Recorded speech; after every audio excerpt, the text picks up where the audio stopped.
저는 취미가 있습니다. 혹시 저는 어떤 취미를 갖고 있을 것 같으신가요? 예상치 못할 수도 있고 예상할 수도 있겠지만 저의 개인적인 취미는 요리하는 것을 좋아합니다. 아유, 이런 반응이 나올 줄 전혀 몰랐는데 끝까지 들으셔야 됩니다. 네, 요리하는 걸 좋아합니다. 그런데 제 요리에는 장단점이 있습니다. 그것은 레시피를 보지 않는다는 것이죠. 장점이 될 수도 있고 단점이 될 수 있습니다. 제가 한창 요리의 맛을 들일 때 된장국을 한번 끓인 적이 있습니다. 된장국을 끓일 때는 아마 주부들은 다 아시겠지만 된장 안에 소금간이 되어 있기 때문에 된장 넣고 육수 넣고 뭐 조금 싱거우면 이제 소금 살짝 치고 하는데요. 저는 이제 뭘 모를 때니까 된장도 넣고 소금도 넣고 진간장도 넣어서 굉장히 짰던 경험이 있습니다. 국이 짜니까 어떻게 했겠습니까? 물을 부었습니다. 그러니까 국이 한강이 되어버린 것이죠. 결국 제가 끓인 된장국은 회복 불능이어서 결국 버리고 다시 레시피를 보고 만들었더니 너무나도 맛있는 된장국이 되었습니다. 제가 이 말씀을 드리는 이유는 그때 저의 모습을 돌이켜보면 레시피를 보지 않은 채 했던 저의 그 행동 하나가 짧게는 시간을 버렸고 넓게는 저의 에너지를 소모하였고 더 넓게는 재료를 소진하였던 손해를 보게 되었던 것입니다. 사랑하는 성도 여러분, 성도의 삶도 마찬가지입니다. 성도가 성도답게 되려면, 교회가 교회답게 되려면 우리는 자기 마음대로의 레시피대로 하는 것이 아니라 근본에 맞추어서 기본에 충실하여서, 즉 성도의 사용 설명서인 하나님의 말씀이라는 레시피에 근거하여서 우리는 삶을 살아갈 때에 하나님이 기뻐하시는 삶을 살아갈 수가 있을 것입니다. 오늘 에베소서 4장으로부터 이어지는 말씀은 성도가 합당한 삶을 살아가야 하는데 그것이 무엇인지 그 표준과 근거를 우리에게 제시하고 있습니다. 그러면서 우리에게 한 가지를 경고하는데 다음과 같습니다. 성도라 함은 그 표준을 건너뛰고 응용부터 해서는 안 된다라는 것입니다. 그것이 무엇인지 제가 말씀을 중간중간에 함께 나누면서 더 구체적으로 한번 살펴보도록 하겠습니다. 우리 먼저 1절 말씀을 같이 읽도록 하겠습니다. 시작. 그러므로 주 안에서 갇힌 내가 너희를 권하노니 너희가 부르심을 받은 일에 합당하게 행하여. 1절 말씀이 그러므로라는 단어로 시작합니다. 이 그러므로라는 단어는 에베소서의 전반부와 후반부를 구분짓는 중요한 접속사입니다. 에베소서는 총 6장에 걸쳐 기록되어져 있는데 1장에서 3장이 전반부, 4장에서 6장이 후반부로 이루어져 있습니다. 이러한 기록의 특징이 바로 바울 서신의 특징입니다. 바울은 먼저 믿어야 할 바를 설명합니다. 우리는 이것을 조금 어렵게 말하면 신학 또는 교리라고 할 수 있습니다. 그 다음에 이 신학과 교리를 바탕으로 성도가 삶 속에서 행해야 할 합당한 삶이 무엇인지를 우리에게 설명합니다. 이러한 체계와 구조를 가지고 기록된 많은 바울 서신들이 있는데 대표적으로 에베소서나 아니면 로마서, 나아가 골로새서나 데살로니가 전서가 이러한 두 가지의 구조로 이루어져 있습니다. 짧게 한번 살펴볼까요? 1장에서 3장까지 쭉 넘어오면서 바울이 우리에게 가르쳤던 바울의 신학, 우리가 꼭 믿어야 할 도리, 우리가 절대 놓지 말아야 할 교리는 무엇입니까? 그것은 하나님께서 창세전에 우리를 향한 기쁘신 뜻이 있다라는 것입니다. 그 뜻은 다른 것이 아니라 우리 한 사람 한 사람을 하나님의 자녀로 삼겠다라는 그 기쁘신 뜻이 있었던 것이지요. 그리고 이 하나님의 뜻은 역사 속에서 실현되었습니다. 바로 예수 그리스도의 성육신과 죽음, 부활을 통해서 우리는 하나님의 자녀요, 하나님 나라의 상속자요, 권속이요, 시민으로 입양되게 되었습니다. 이러한 하나님의 자녀들이 모인 공동체가 바로 오늘 우리가 함께 모인 교회라고 불림을 받습니다. 이것이 에베소서 1장에서 3장 바울의 교리의 핵심이었습니다. 그렇다면 4장 이후부터 우리에게 가르치는 것은 무엇이냐? 당신은 이 하나님의 뜻을 아십니까? 그리고 당신은 이 예수 그리스도가 나를 위하여 죽으신 것을 믿습니까? 그래서 당신은 새로운 공동체로 재창조되었음을 믿습니까? 그렇다면 그 하나님의 기쁘신 뜻에 합당한 삶을 살아가야 합니다라는 우리의 삶의 실천적인 모습을 소개하고 있습니다. 우리가 여기서 한 가지 발견할 수 있는 것은 무엇이냐? 나를 알고 싶은 자, 또한 그리스도인다운 삶을 살아가고 싶은 자는 어떻게 그 사실을 알 수 있느냐? 바로 하나님이 누구신지를 알 때 나 자신과 나의 삶을 알 수 있다는 것입니다. 이것을 조금 어렵게 말하면 칼빈은 하나님을 아는 지식과 인간을 아는 지식이 서로 연결되어 있다라고 말합니다. 다시 말하면 내가 사랑을 알고 싶다면 누구를 알아야 합니까? 하나님을 알아야 합니다.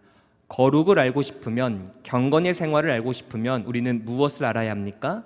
하나님이 누구신지를 알아야 합니다. 그래야만 바른 신학이 형성이 되고 바른 믿음이 창출이 되며 바른 생활로 나아갈 수 있는 것이죠. 사랑하는 성도 여러분, 복음에 합당한 삶을 살아가기를 원하십니까? 그렇다면 복음의 요체이신 우리 주 예수 그리스도를 알아가며 또한 그분을 근본 삼고 표준 삼아 우리의 삶을 다시 한번 재정립할 수 있기를 간절히 소망합니다. 이제 본격적으로 바울이 복음에 합당한 삶이 무엇인지를 설명하는데 우리 1절에서 살펴볼 바가 한 가지 더 있습니다. 우리 1절을 다시 한번 읽어보도록 하겠습니다. 시작. 그러므로 주 안에서 갇힌 내가 너희를 권하노니 너희가 부르심을 받은 일에 합당하게 행하여. 바울은 지금 에베소 성도들에게 권면하고 있는데요, 이 바울의 권면이 무엇에 근거하고 있는지를 우리에게 설명하고 있습니다. 우리 1절을 다시 한번 보겠습니다. 바울은 무엇에 근거하여 에베소 성도들에게 권면합니까? 주 안에 갇힌 나. 이게 뭐죠? 다시 말하면 하나님께서 나를 부르신 소명을 말합니다. 이 구절이 어디에 또 등장하냐면 우리가 이전에 살펴봤던 3장 1절에 등장하는데 우리 같이 한번 읽어볼까요? 시작. 이러므로 그리스도 예수의 일로 너희 이방인을 위하여 갇힌 자 된 나 바울이, 다시 이것을 쉽게 말하면 하나님은 나를 불렀다라는 바울의 소명을 말합니다. 하나님은 바울을 어떤 목적으로 부르셨을까요? 3장 1절 이하를 보니까 크게 세 가지로 요약이 됩니다. 첫 번째는 하나님의 복음, 하나님의 비밀을 맡은 자로 부르셨습니다. 그리고 그 계시된 말씀을 자기만 간직하는 것이 아니라 이방인들에게 증거하는 십자가의 전달자로 부르셨습니다. 그리고 그들에게 복음을 증거하고 복음을 계속해서 가르치고 그렇게 해서 태동된 교회를 주님의 심장으로 목양하는 것이 바로 하나님께서 바울을 부르신 소명입니다.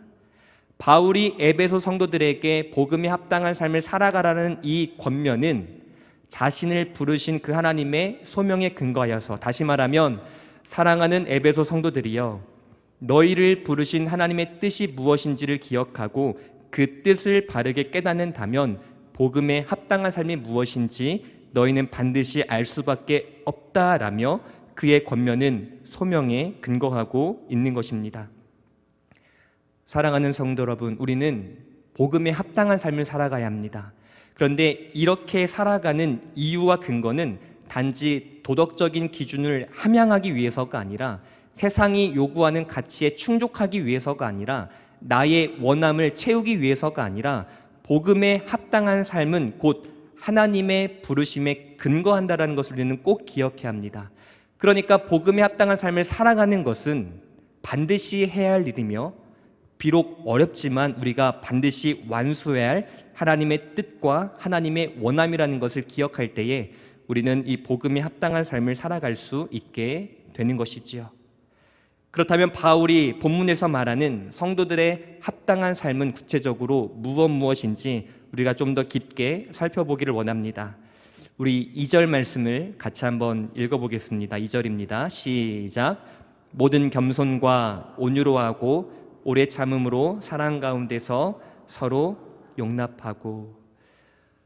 복음을 아는 자, 복음에 합당하게 살기를 원하는 자의 삶 속에서 가장 먼저 드러나야 할 삶의 모습은 사랑입니다. 그런데 저는 여기서 한 가지 좀 중요한 단어의 정의를 해보고자 합니다. 성도님들은 사랑을 어떻게 정의하십니까? 제가 이 사랑을 어떻게 정의해야 하는지 몰라서 철학을 대표하는 한 인물과 심리학을 대표하는 한 인물들이 어떻게 정의하는지를 한번 공부해 보았습니다. 대표적으로 플라톤이라는 철학자는 사랑을 크게 네 가지로 구분했습니다.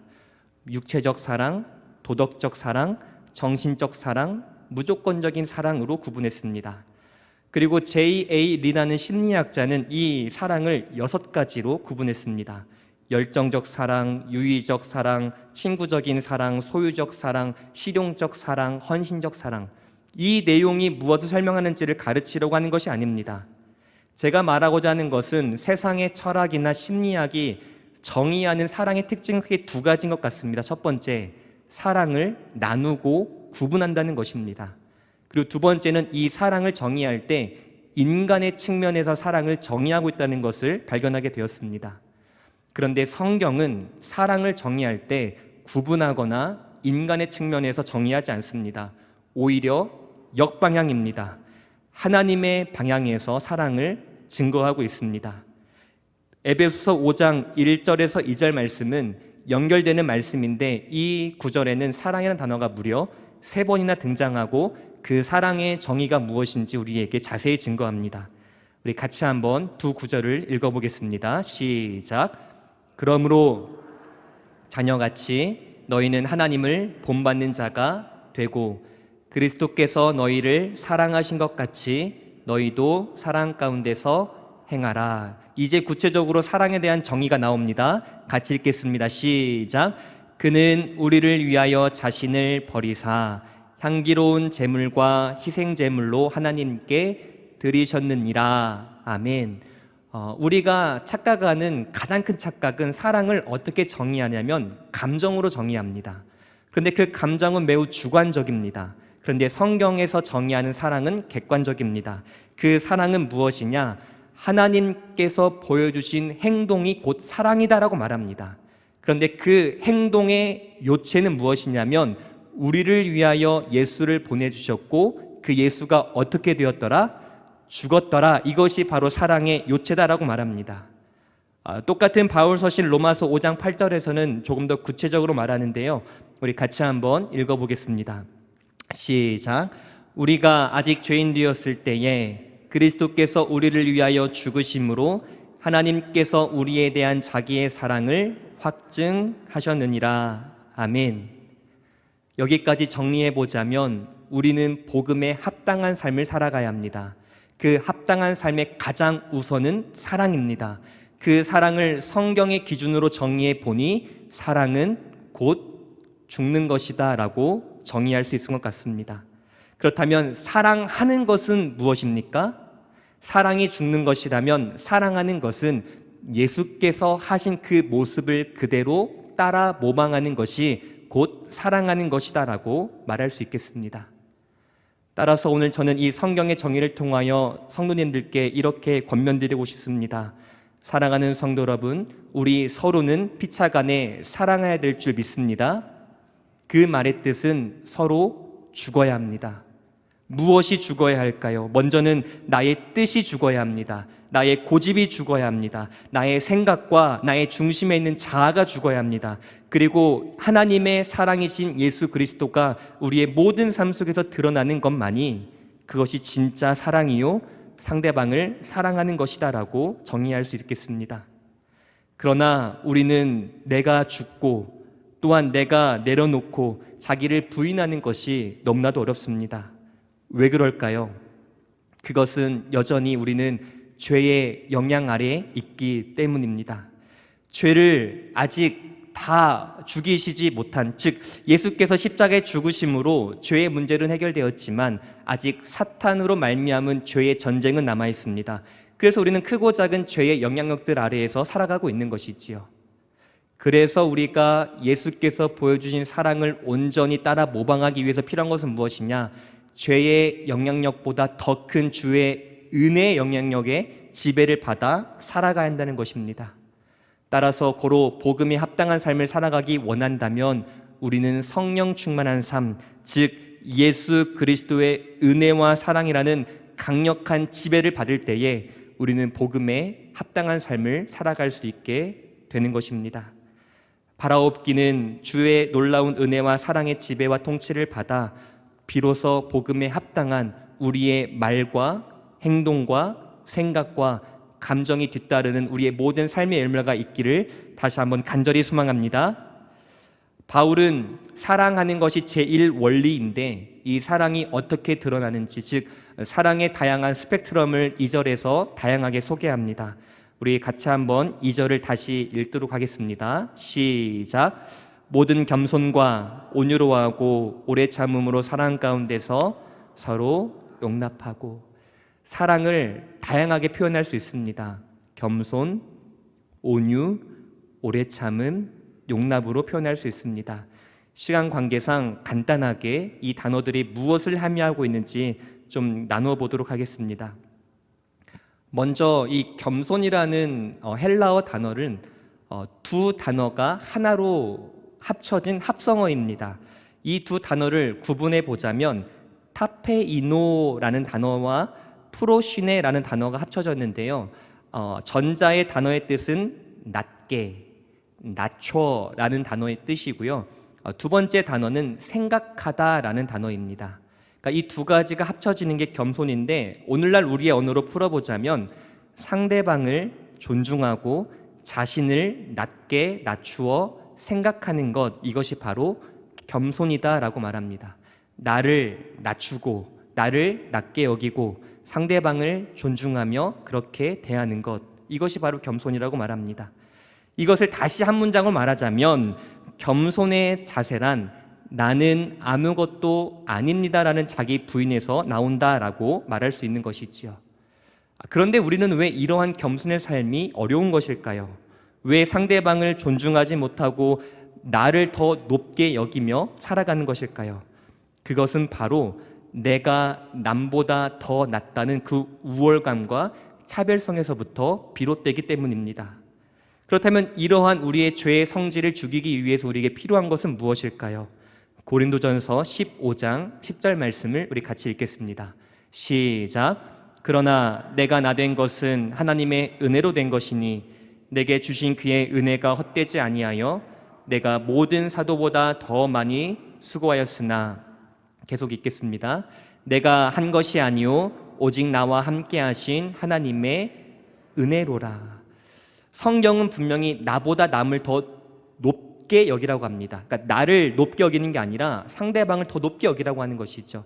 이게 안 되는 이유는 뭐냐면 비교하기 때문이에요. 내가 너보다 더 낫고 더 열심히 했고 더 많은 것을 알고, 이러한 차별과 구분에서부터 오기 때문에 우리가 남을, 상대방을 더 높게 인정하지 못한다는 것입니다. 그래서 겸손의 자세를 갖기 위해서는 항상 나의 나됨이 하나님의 은혜였다라는 이 사실을 믿을 때에 우리는 더욱더 겸손과 낮은 자세로 살아갈 수 있다는 것입니다. 우리는 종종 나와 타인을 비교하며 살아갈 때가 있습니다. 예를 들어서 이런 것이죠. 나는 일을 참 많이 하고 저 사람은 일을 적게 하고, 이렇게 비교하며 구분하며 그렇게 시기하며 질투할 때도 분명히 있을 것입니다. 그런데 이때 겸손할 수 있는 것은 무엇이냐? 내가 하고 있는 것, 내가 이룬 것, 내가 성취한 것, 이 모든 것이 하나님의 은혜였고 나는 아무것도 아니다라는 것을 믿고 고백할 때 우리는 겸손하게 살아갈 수 있는 것이지요. 사랑하는 성도 여러분, 우리는 아무것도 아닙니다. 내가 이룬 업적이 아무리 많은 것 같고 내가 아무리 타인보다 뛰어난 것 같아 보일지라도 나의 나됨은 전적인 하나님의 은혜입니다. 그러니 우리는 이 사실에 기반하여 항상 나보다 상대를 더 낮게 여기고 높여주며 존중하며 살아갈 수 있는 복음에 합당한 우리의 삶이 되기를 다시 한번 간절히 소망합니다. 두 번째로 복음에 합당한 삶, 사랑의 다양한 열매는 무엇입니까? 온유입니다. 온유를 알기 위해서 대표적인 구절 하나가 있는데요. 민수기 12장 3절 말씀입니다. 우리 같이 한번 읽어보도록 하겠습니다. 시작. 이 사람 모세는 지면의 모든 사람보다 더하더라. 모세를 향하여서 온유함이 뛰어나다라고 평가하는데요. 모세가 백성을 이끌었습니다. 그런데 그 백성들은 시시때때로 모세를 향하여서 불평하고 또한 죄를 짓는 그러한 우를 범했습니다. 그런데 그 순간에도 모세가 보여주었던 자세는 무엇입니까? 그들을 비평하거나 분노하지 않고 하나님께 늘 기도하는 삶을 살았다는 것이지요. 하나님께 기도하며 살았던 모세의 삶, 이것을 보고 성경의 저자는 온유하다라고 말합니다. 궁금했습니다. 온유함의 단어가 무엇인가? 히브리어를 보니까 아나브라고 기록되어져 있습니다. 이 단어를 찾아보니까 크게 두 가지로 해석이 가능합니다. 첫 번째, 이 아나브라는 단어는 대답하다라는 단어에서 왔다고 합니다. 대답하다. 누군가에게 대답하는 것이죠. 다시 말하면 온유한 자는 오직 하나님께만 대답하는 사람을 말합니다. 자, 보십시오. 우리가 교회 안에서 그리스도인으로서 교회 생활하다 보면 분명히 문제를 만납니다. 그렇죠? 그럼 보통 우리는 어떻게 반응하냐면 첫 번째, 사람에게 반응합니다. 두 번째, 감정에 반응합니다. 세 번째, 환경에 반응합니다. 그래서 우리의 삶과 우리의 감정과 우리의 생각은 막 시시때때로 요동치는 바다와 같습니다. 그런데 온유한 사람은 어떤 사람이냐면 나 자신에게 집중하는 것이 아니라 타인이나 감정에 집중하는 것이 아니라 오직 누구에게만 집중합니까? 하나님께만 집중하고 하나님께만 반응하고 하나님께만 답하는 자, 즉 이 모든 상황을 주관하시는 하나님을 신뢰하며 이 모든 상황에서 하나님의 뜻을 구하고 그 뜻에만 반응하는 자, 바로 이러한 자가 온유한 자다라고 말할 수 있겠습니다. 하나님께만 반응하고 하나님께만 답하는 자. 또한 이 아나브라는 단어 두 번째의 해석은 억눌리다라는 단어에서 왔다고 합니다. 억눌리다. 무엇에 억눌리는 걸까요? 수고하고 무거운 짐 가운데 억눌리는 것일까요? 그렇지 않습니다. 이 억눌림은 하나님의 은혜와 성령의 힘에 억눌리는 것을 말합니다. 그러니까 우리가 교회 생활을 하다가 어떠한 어려움을 만났을 때에 감정으로 어떠한 인격적인 뭔가 인간적인 생각으로 무엇인가를 풀려고 하는 것이 아니라 그로부터 오는 고통과 감정에 억눌리는 것이 아니라 이 모든 것을 초월하는 주님의 은혜와 사랑에 억눌려서 그 사랑에 잇대어 나아가는 자, 그 자를 바로 온유한 자라고 말하는 것이지요. 사랑하는 성도 여러분, 우리는 교회 생활을 하다 보면 참 많은 사람들을 마주합니다. 그때 우리가 꼭 취해야 할 자세는 무엇입니까? 그 성도의 약함을 들추어내거나 그 성도의 약함을 비난하는 것이 아니라 이 상황 속에서도 하나님께서 우리와 함께 하시고 비록 우리의 모습은 약하지만 온전하신 성령께서 함께 하시니 우리는 완전케 될 수 있음을 기대하면서 항상 온유함으로 주님의 때를 기다리며 나아가는 것, 이것이 바로 우리가 취해야 할 자세라는 것을 꼭 기억할 수 있기를 간절히 소망합니다. 사랑하는 성도 여러분, 교회는 불완전합니다. 하지만 주님은 완전하십니다. 고로 우리는 비록 더딜지라도 한 걸음 한 걸음 완전함을 향하여 가고 있으니 항상 온유함으로 또한 겸손함으로 이 시기를 넉넉히 이겨나갈 수 있는 우리 모두가 되기를 진심으로 소망합니다. 또한 세 번째로 우리가 취할 자세는 무엇입니까? 그것은 바로 오래 참는 것입니다. 갓난아이가 걸음마를 떼기까지 수천 번 넘어진다고 합니다. 그리고 인간은 장성에서도 돌에 헛디뎌서 넘어지고 발을 헛디뎌서 넘어지고 인간은 계속해서 넘어지는 존재입니다. 그러나 그 넘어짐과 그 오랜 기다림은 결국 그 사람을 건강하게 장성하게 뛸 수 있게 달릴 수 있게 만드는 것이지요. 즉 건강한 신앙생활과 건강한 성도가 만들어지기까지는 오랜 시간이 필요합니다. 그래서 우리에게 요구되는 것은 내가 옳고 상대방이 틀렸더라 하더라도 끝까지 기다려 주어야 합니다. 주님이 변화시켜 주시는 그때까지, 그 시간이 얼마일지는 모르겠지만 인내하고 또 인내하고 기다리고 또 기다리는 것, 그것이 바로 우리의 삶의 자세라는 것이지요. 아마 대부분 이 세 번째에서 많은 연약함을 보이지 않는가 조심스럽게 생각을 해봅니다. 사랑하는 성도 여러분, 얼마나 기다려야 하는 것일까요? 얼마나 기다려야 우리가 갖고 있는 크고 작은 문제들이 해결되는 것일까요? 그 답을 알면 참 좋겠지만 성경은 처음부터 마지막까지 기다림의 연속인 것 같습니다. 아담과 하와가 죄를 범하고 그때부터 구원을 고대하고 예수 그리스도가 오셨지만 승천하시고 제자들은 또 예수 그리스도의 오심을 기대하고 또한 오늘 우리도 주님의 재림을 기다리고 있습니다. 사랑하는 성도 여러분, 성경의 역사는 기다림의 연속이듯이 또한 오래 참음과 인내의 연속이듯이 우리가 복음에 합당한 대로 살아가기 위해서는 한 성도 한 성도가 세워지는데 이 오랜 시간이 필요하다는 것을 꼭 기억할 수 있기를 간절히 소망합니다. 그럼 그럴 때 우리에게 조금 더 요구되는 구체적인 자세는 무엇일까요? 그냥 손 놓고 기다리는 것입니까? 아니면 기다리면서 그 사람을 비판하고 그 사람을 욕되게 만드는 것입니까? 그렇지 않습니다. 더 그 사람과 그 공동체와 나를 위하여서 기도의 자리에서 주님께 은혜를 구하는 것, 이것이 바로 복음에 합당한 자의 삶의 모습일 것을 우리가 꼭 기억하기를 다시 한번 진심으로 소망합니다. 그렇다면 오늘 본문이 말하는 구원받은 성도들의 합당한 삶, 굉장히 많은 것들을 살펴보았습니다. 사랑도 해야 되고 겸손해야 되고 오래 참아야 됩니다. 그렇다면 과연 하나님께서는 이러한 사랑의 모습을 통하여서 우리에게 원하시는 바는 과연 무엇일까요? 그것은 바로 3절에 있습니다. 우리 3절 말씀을 같이 한번 읽어보도록 하겠습니다. 오늘 본문 3절입니다. 우리 함께 읽을까요? 시작. 평안에 매는 줄로 성령이 하나 되게 하신 것을 힘써 지키라. 우리가 서로 사랑해야 되는 이유가 무엇입니까? 서로 겸손하고 온유하고 오래 참아서 우리가 취하고자 하는, 우리가 지향하고자 하는, 우리가 성취하고자 하는 그 방향은 무엇입니까? 바로 교회의 하나됨입니다. 교회가 분열돼서는 안 되기 때문입니다. 왜 그럴까요? 주님께서 창세전에 우리를 부르실 때의 그 부르심 안에는 이 교회의 하나됨이 녹아져 있었기 때문입니다. 우리가 2장에서 살펴보았듯이 하나님의 부르심에는 제한이 없습니다. 먼저는 유대인에게요, 그 후에는 이방인입니다.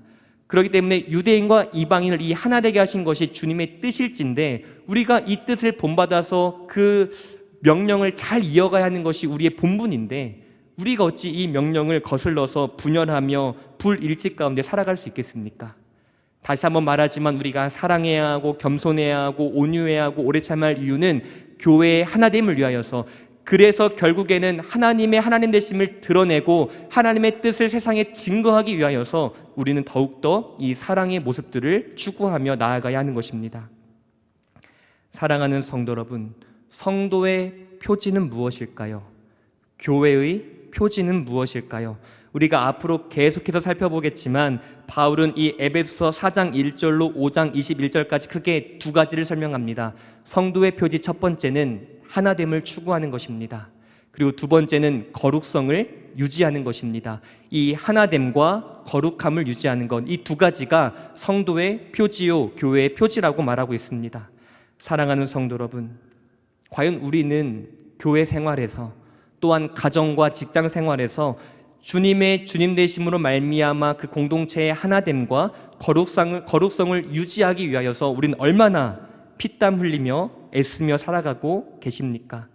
혹시라도 이 두 가지를 파괴하는 것이 죄라는 것을 깨닫고 정말 그 죄를 피 흘리기까지 싸우고 계십니까? 아니면 그냥 지친 채, 그냥 무감각한 채 살아가고 있습니까? 사랑하는 성도 여러분, 바라옵기는 죄가 우리의 영혼의 좌수에 또아래를 틀지 않도록 늘 경계하고 또 경계하여서 죄가 이 우리의 공동체의 하나됨과 거룩성을 파괴하지 않도록 우리는 늘 죄에 민감하며 깨어 있어야 할 줄 믿습니다. 그래서 우리는 늘 주님의 말씀 안에서 또한 성령 하나님의 인도와 통치 안에서 나 자신을 바라보고 교회의 하나됨과 거룩성을 위하여서 나아갈 수 있어야 될 줄 믿습니다. 사랑하는 성도 여러분, 다시 한번 말씀을 정리하면서 꼭 당부드리지만 복음은 귀한 것 아닙니까? 복음은 정말 가치 있는 것 아닙니까? 복음을 위해서 주님께서 치르신 값은 우리가 거저받았다고 하여서 공짜가 아닙니다. 복음을 이루기 위해서 희생된 가치는 값으로 매길 수 없는 가치가 소비되었습니다. 왜냐하면 하나님 당신이 죽으셨기 때문입니다. 그러면 우리는 그 가치를 최소한 훼손하지 않는 삶을 살아가는 것이 그리스도인의 마땅한 삶입니다. 그것은 바로 복음답게 사는 것입니다. 저는 여기서 우리가 너무 복잡하게 어렵게 살지 않았으면 좋겠습니다. 하나님이 말씀하신 대로 그대로 수용하고 그대로 수납하여서 하나님이 말씀하시면 비록 내 마음이 불편하고 내 생각이 아프고 내 자아가 꿈틀거린다 할지라도 묵묵히 그 길을 걸어가는 것만이 참된 복음에 합당한 삶임을 우리가 꼭 기억하고 실천하며 적용하며 살아갈 수 있는 우리 모두가 되기를 간절히 소망합니다. 사랑하는 성도 여러분, 이제 한 주간을 살아갈 터인데 어떠한 것을 주목하여 살아가시겠습니까? 먼저는 우리의 삶을 다시 한번 되돌아보기를 원합니다. 혹시 이 부분에서 회개할 것은 없습니까? 있다면 성령의 조명하심으로 우리가 회개할 바를 밝히 깨달았다면, 그래서 그 빛이 어둠에 비춰서 나의 마음이 아프다 할지라도, 정말 몸서리치게 소름 돋는다 할지라도 우리는 그 회개의 자리를 절대 피해서는 안 될 것입니다. 회개할 것이 있다면 당당하게 회개하시고, 또한 은혜를 구할 것이 있다면 더욱더 주님께 간절함으로 구할 수 있는 우리 모두가 되기를 간절히 소망합니다. 회개하기 어려울 때, 사랑하기 힘들 때, 용서하고 싶지 않을 때, 겸손한 삶을 살아가고 싶지 않을 때 이 사실을 꼭 기억하십시오. 하나님이 나를 오래 참아주셨습니다. 하나님이 나를 사랑 가운데 용납해 주셨습니다. 예수님께서 십자가에서 그 무리들을 향하여 분노하지 않으시고 온유하셨습니다. 예수님께서 하늘보좌를 다 버리시고 이 땅에 겸손하게 오셔서 나를 하나님의 자녀로 삼아주셨습니다. 다시 말하면 우리가 살아가야 할 그 삶의 모습은 곧 하나님께서 보여주신 삶의 모습이며, 하나님께서 우리에게 그러한 태도를 원하신다라는 것을 꼭 기억할 수 있기를 간절히 소망합니다. 한 사람의 부탁이 아니라, 세상의 가치가 아니라, 도덕적인 기준이 아니라 우리의 창조주시오, 우리의 구원주시오, 우리의 부활주시오, 우리의 심판주가 되시는 그 하나님의 준엄한 명령임을 꼭 깨닫고 더욱더 교회 하나 되는 일에, 교회 거룩성을 유지하는 일에 우리의 전심을 다하여 나아갈 수 있는 우리가 되기를 간절히 소망합니다. 이 하나됨을 도모하는 일에 있어서 낭만적이지 않을 수 있습니다. 굉장히 힘든 결단이 요구될 수도 있습니다. 하지만 다시 한번 말씀드리지만 하나님이 원하시는 모습이자 하나님께서 바라시는 우리의 삶의 모습임을 꼭 깨닫고 죄와 치열하게 싸움으로 말미암아 마침내 복음에 합당한 열매를 맺음으로 주님께 잘했다 칭찬받는 우리 모든 성도들과 우리 교회가 되기를 다시 한번 진심으로 소망합니다. 우리 함께 이 시간 찬양으로 나아가기를 원합니다. 우리에겐 소원이 하나 있네. 함께 찬양하며 나아가겠습니다.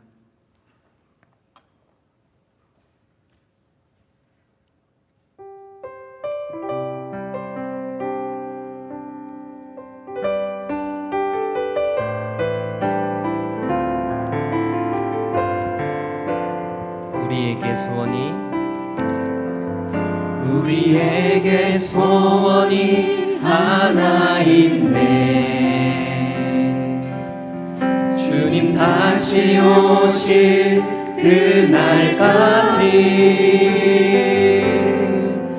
우리 가슴에 새긴 주의 십자가 사랑, 나의 교회를 사랑케 하네. 주의 교회를 향한 우리 마음, 희생과 포기와 가난과 고난, 하물며 죽음조차 우릴 막을 수 없네. 우리 교회는 이 땅의 희망, 교회를 교회되게, 예배를 예배되게 우릴 사용하소서. 진정한 등의 날 오늘 임하도록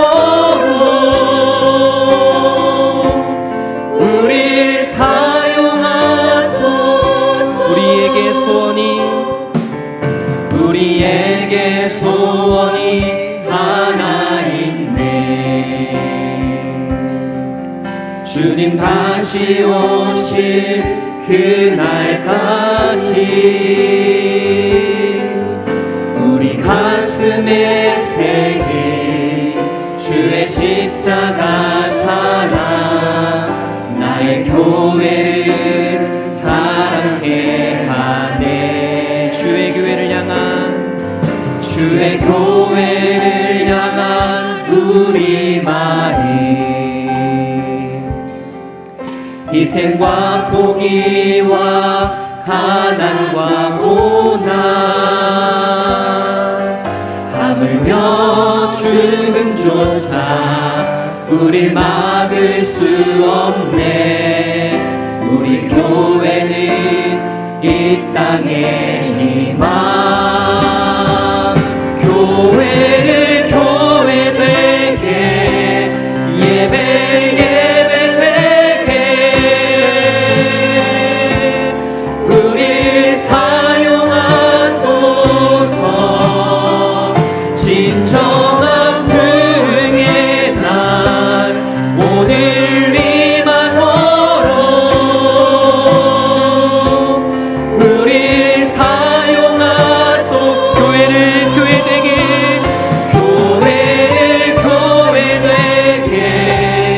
예배를 예배 되게 우릴 사용하소서. 진정한 긍의 날 오늘 임하도록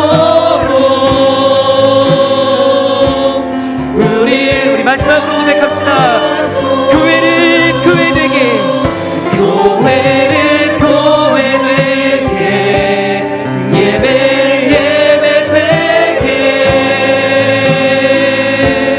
우릴 사용하소서. 진정한 긍의 날 오늘 임하도록 우릴 사용하소서.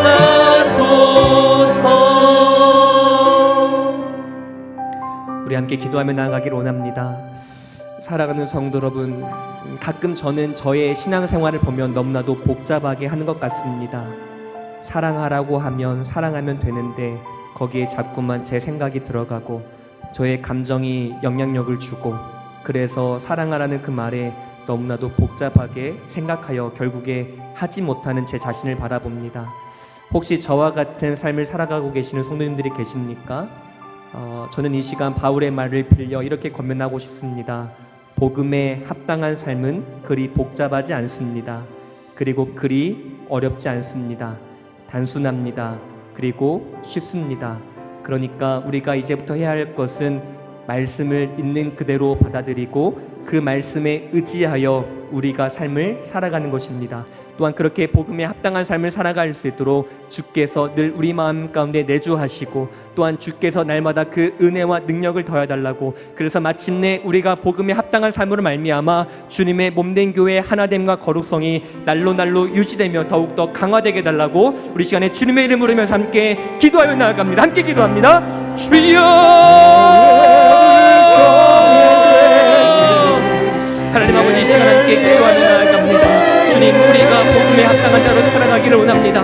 먼저는 복음에 합당한 자로 살아가기 위하여서 먼저는 복음을 너무나도 나의 생각으로 재단하며 살아가지 않기를 원합니다. 하나님의 말씀을 나의 생각과 나의 감정으로 재단하지 않기를 원합니다. 하나님의 말씀을 있는 그대로 받아들이며 그 말씀을 따라 죄를 이기고 죄를 억누르고 오직 주의 능력으로 말미암아 주의 말씀을 행하고 나아갈 수 있는 우리 모든 성도들의 삶이 될 수 있도록 주님 붙잡아 주시고 함께 하여 주시옵소서. 주께서 서로 사랑하라고 하였으니 서로 사랑하고, 주께서 원수를 사랑하고 서로 용서하라고 하였으니 서로 용서하고, 빗장안에 복종하라고 하였으니 서로 복종하고, 나보다 남을 낫게 여기며 돕기라고 하였사오니 서로를 존중하게 하시고, 더욱더 우리가 겸손함과 온유함으로 또한 모든 일에 오래 참으로 나아갈 수 있는 우리 모든 성도들 삶이 될 수 있도록 주님 붙잡아 주시고 함께 하여 주시옵소서. 주님, 이러한 우리의 삶이 이기되기를 간절히 소망합니다.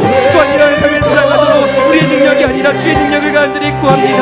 우리의 감정에 지배당하는 것이 아니라 주의 성령의 능력과 그 복음을 날마다 힘을 힘입으로 말미암아 우리가 주의 복음을 따라 살아갈 수 있는 우리 모두가 될 수 있는 붙잡아 주시옵소서. 혹이라도 여러 가지 문제 가운데 살아가는 분들이 있습니까?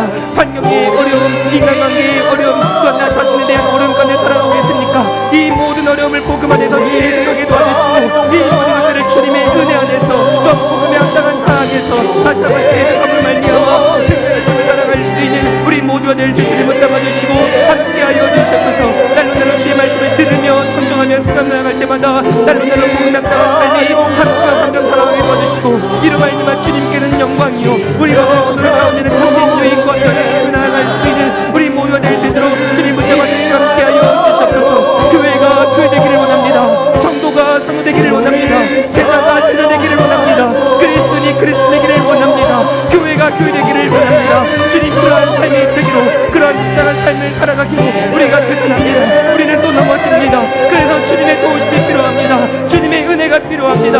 주님의 인자하심이 필요합니다. 주님 우리를 공유하게 해주시고 우리의 삶 가운데 함께하사 모든 가운데 은혜를 더해주시고 주님의 놀라운 은혜 가운데 승리하는 삶을 살아가는 우리 모든 성도의 삶이 될 수 있도록 주께서 함께하여 주시옵소서.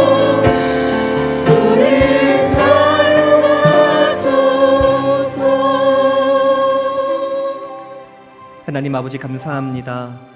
죄인과 죄인이 모인 이곳, 그래서 언제나 크고 작은 문제들이 발생하는 것은 어쩌면 당연합니다. 하지만 주님, 우리가 이 문제에 집중하는 것이 아니라 나를 부르신 하나님의 그 부르심에 집중하고 또한 이 불완전함 가운데 완전하신 주님께 집중하고 고로 하나님이 하실 것을 믿고 우리는 그저 복음을 따라 말씀을 따라 믿음을 따라 걸어가는 우리 모든 성도들의 삶이 될 수 있도록 붙들어 주시옵소서. 비진리에는 자유로, 또한 진리에는 일치로, 또한 모든 것에는 사랑을 더하여 나아가는 우리 모든 성도들의 삶이 될 수 있도록 주께서 은혜를 더하여 주시옵소서. 이제는 우리 주 예수 그리스도의 은혜와 하나님 아버지의 그 크신 사랑하심과 성령 하나님의 교통하심이 복음에 합당한 자로 살아가기를 원하며 혹 합당치 못한 나의 삶이 있는지를 돌아보고 있다면 회개하고 돌이켜 주의 부르심에 합당한 자로 살아가기를 원하고 돌아가는 우리 사랑하는 모든 주의 성도들 머리머리 위에와 주님의 피로 값주고 사신 첨단 겨자씨 교회 위에와 이 나라 민족 세계 열방 선교사님들 머리머리 위에 이제로부터 영원토록 항상 함께 있을지어다. 아멘.